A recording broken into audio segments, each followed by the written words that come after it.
MultiGreen, building attainable, sustainable, and tech-enabled multifamily real estate through impact investing. Welcome to the MultiGreen podcast.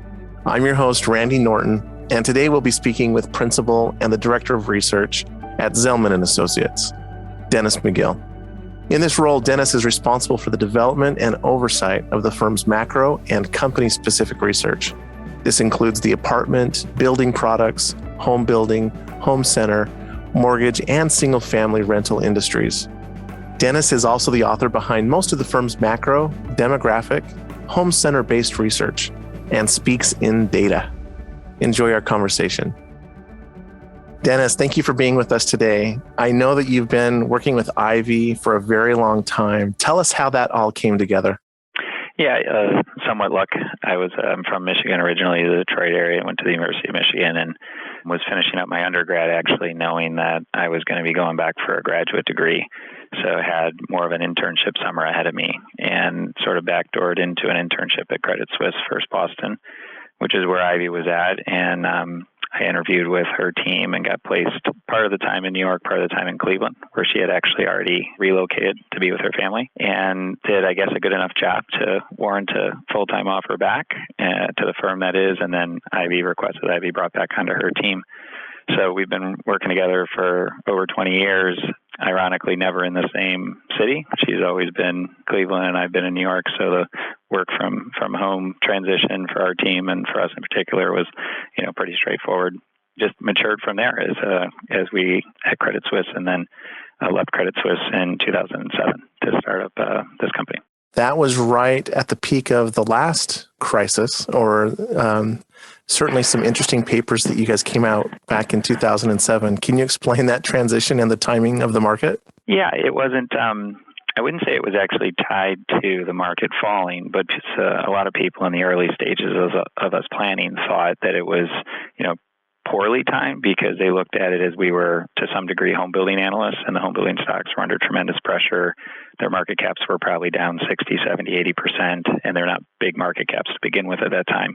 So a lot of folks thought, well, you're going to be covering a sector nobody's going to care about. But really the reason why we were cautious on the housing market and got more negative incrementally almost every year from 2004 and 5 forward was because there was implications well beyond just the home building stocks that we covered. And part of the impetus for us starting Zelman was to have more control over the product itself. And we had sort of an entrepreneurial spirit to go and try to do something different. But we also wanted to expand the product. And that meant taking what we knew about housing and extrapolating that out to other areas that touch housing, whether that be building products or demographics or the economy as a whole. And you realize how important housing is to the economy as a whole. At that time, it was driving everything. So it wasn't just about the stocks that we followed, it was about the macro. And it turned out to be actually pretty good timing. One of the things that we've always talked about is uncertainty in our business is good. And when we've got good, high-quality research backed by high-quality conviction and data, that helps sort through some of that uncertainty for folks. And that was very needed at that time. Before we leave 2007, I want to ask you, do you guys provide research in the equities and the bond markets? Did you guys get into any of the CDS, default swaps, or strategies of the secondary markets of 2007? We were, and that was even a part of the transition at Credit Suisse, is we were finding many areas of the bank, clients of the banks were looking to us for our views on the housing market for that exact reason. I don't think we fully comprehended all the different avenues that people were utilizing to have an expressive view on where housing was. But certainly we were working with the ABS team at Credit Suisse, did a lot of work with private equity and the fixed income side. So a lot of those clients became clients of Zelman thereafter. We never explicitly wrote about the CDS market or the subprime market from those investments, but we were very, very focused on what was happening with the subprime paper and how that was influencing incremental demand and how it was underpinning a market from a very unhealthy standpoint. So you've seen a few cycles. I believe Zelman also called the bottom of the market somewhere around 2011 and 2012-ish. Yeah, and I think what... Sorry, I was just going to say, I think what we were focused on at that point was, and any part of these mini cycles, I think, or turns and the inflection points, is I don't think we'll ever get things perfect, and getting it close to perfect is a huge win for us. But I think oftentimes it's just where the data is leading us. And I think one of the things I'm proudest of over our time together, and certainly at Zelman, is we don't really have a bias of being always positive or always negative. It's really where the data is leading us. And sometimes it's not the friendliest conversation to have if it's going against the grain, but I think it gives us a lot of conviction to be able to lean in on that data and know that it's not just a gut call that we're making, but it's one that's pretty rooted in research. So where does the data lead us today? Yeah, so when you take a snapshot of our data, and one of the things your listeners should know is we're conducting proprietary surveys across all different aspects of housing, surveys that we've been conducting for over 20 years in some cases, well over 10 years in some of the newer surveys like our single-family rental survey or realtor survey as an example. But when you're canvassing home builders, real estate brokers, building product companies, mortgage companies, single-family rental, apartment operators, landowners, you're able to go across that spectrum and really remove a lot of the blind spots of what's happening. And we're doing these on a monthly basis, and we get a lot of data from these partners out of our surveys. And if you kind of carve the market up into four, let's say on the housing side, into four clear buckets of home building, for sale existing, multifamily rental, and single family rental, I'm not sure you're going to find a negative data point in any of them. All signs are flashing green with respect to revenue growth or pricing power, in many cases seeing metrics that we had not previously seen in the entire history of our data sets. So it's hard to look at the market with anything other than optimism from today's standpoint. With that said, there are a lot of factors that happened over the last 18 months or so that we think are temporary in nature. Some can go from tailwinds to headwinds pretty quickly.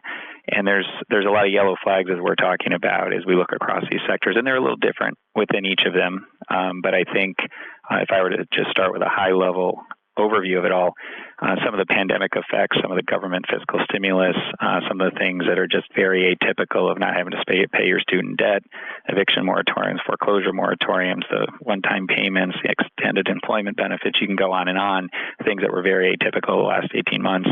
And our biggest fear is that a lot of the positive aspects of those atypical events are being extrapolated out.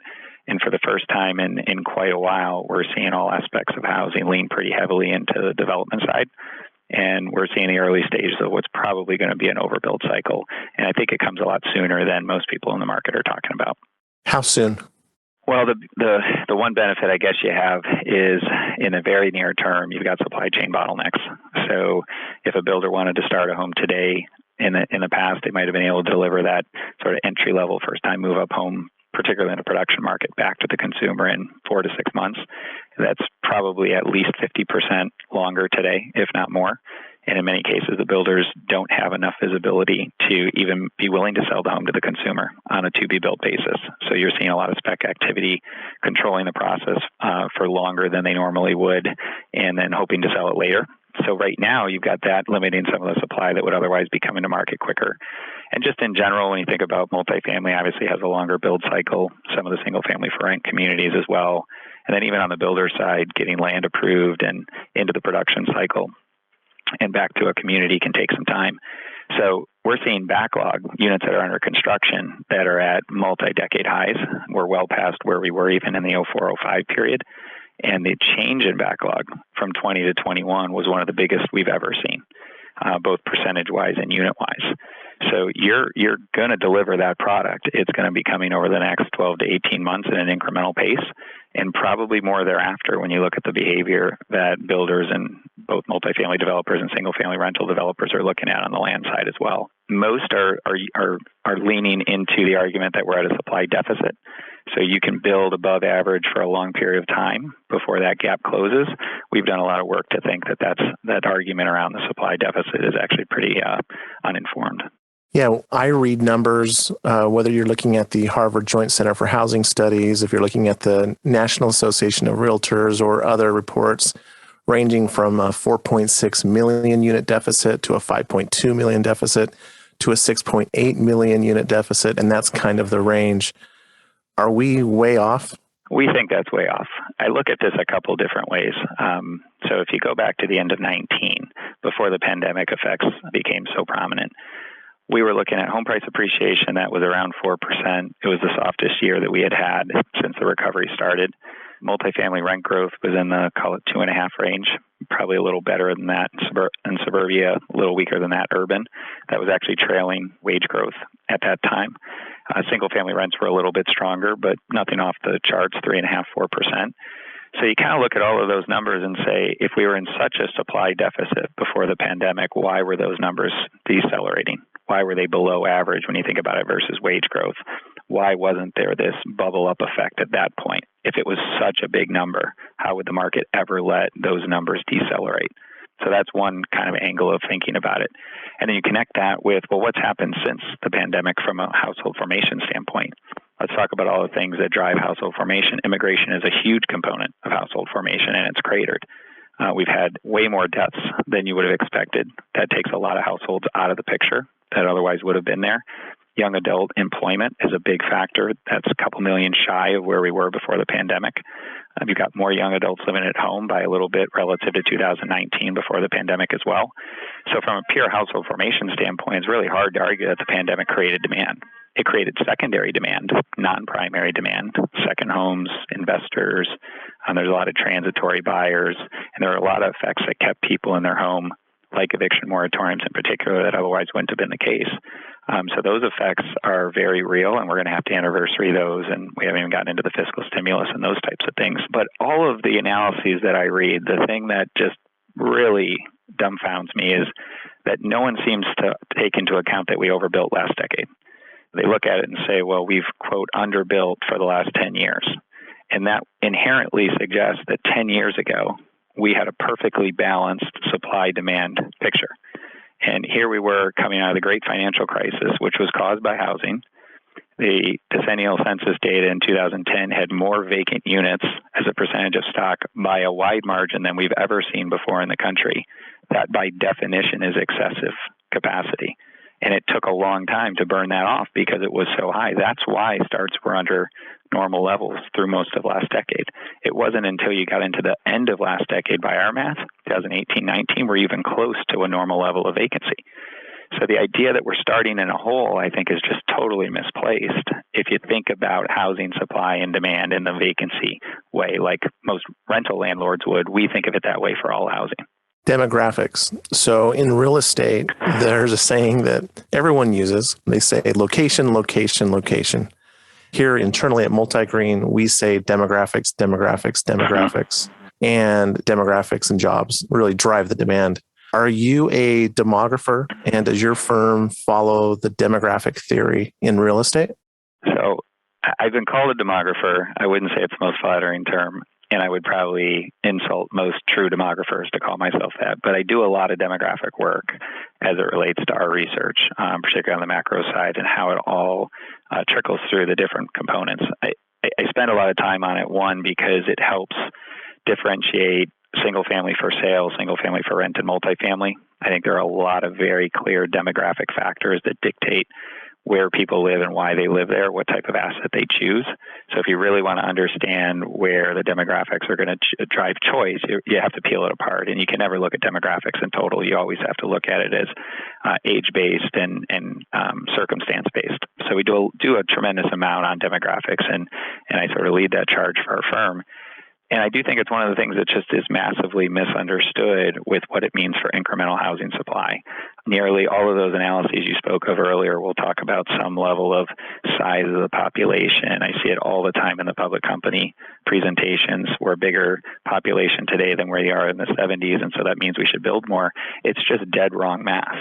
And you don't have to look much further than Japan or some of the Midwest states, where when population growth slows and, God forbid, goes negative, you totally shut the door on the need for incremental supply.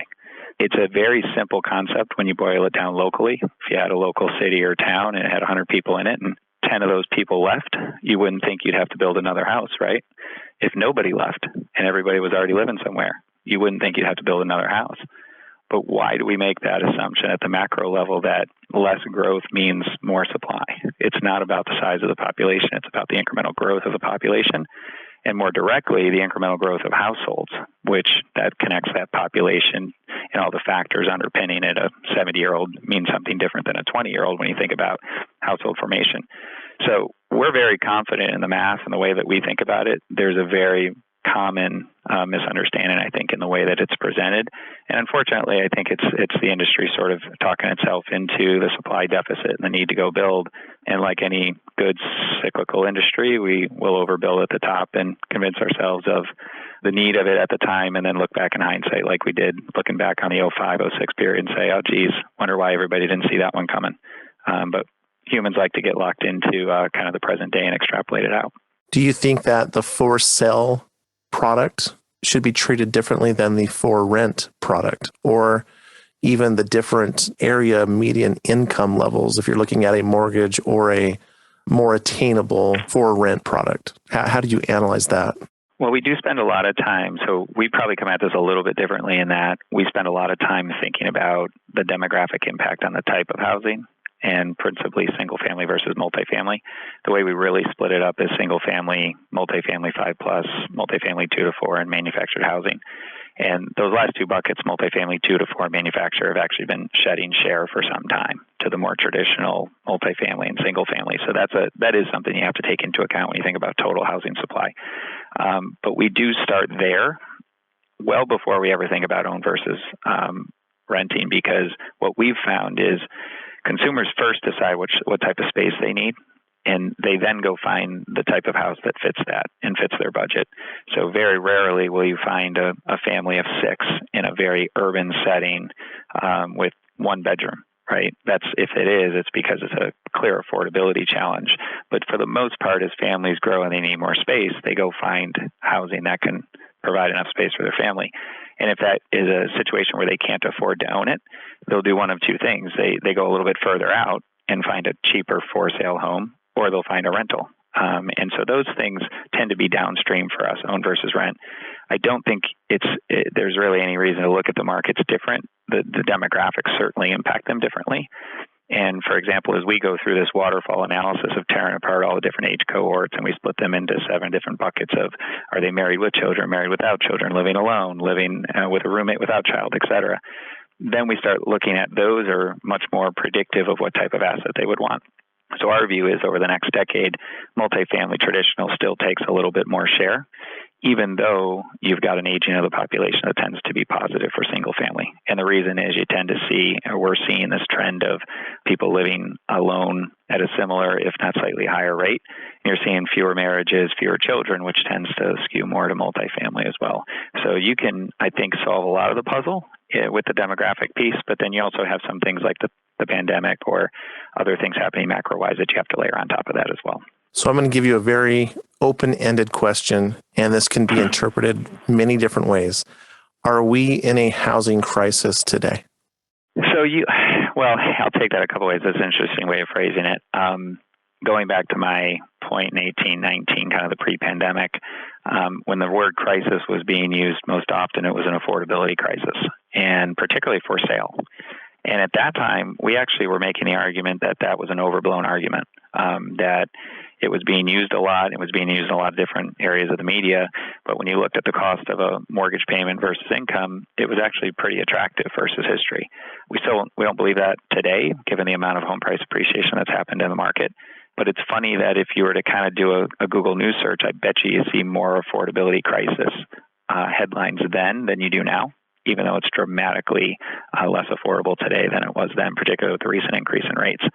The other element that we tackled with that affordability crisis or the crisis would be more in the sort of lower income, lower middle income, and whether its housing is truly affordable.